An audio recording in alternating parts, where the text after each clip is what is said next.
Pumatol ka sa lalaking kaya magpatayo ng sariling bahay. Hindi yung puro hotdog niya lang ang alam niyang patayuin sa buhay. Alam mo bang kahit kasing laki pa ng mata mo ang mundo, kung di mo pa rin makita kung sino ang kabet ng asawa mo, walang kwenta yung mata mo. Sa panahon ngayon, masisipag na magmahal ang mga tao. Bakit? Kasi pati mahal ng iba, mahal na rin nila. Ang Pasko ay araw ng pagbibigayan. Kaya kung ayaw mo na sa asawa mo, ipamigay mo na. Mga malulupit na kasabihan. Aanhin mo ang ganda kung retoke lang pala. Aanhin mo ang gwapo kung gusto lang naman ay hubarin ang panty mo. Aanhin pa ang kagandahan kung ginagamit lang naman sa kalandian.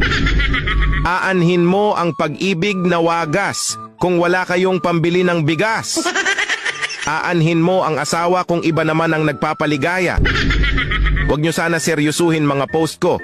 Kasi kung ano-ano na lang pinipindot ko dito lalo na kapag nalipasan na ako ng gutom.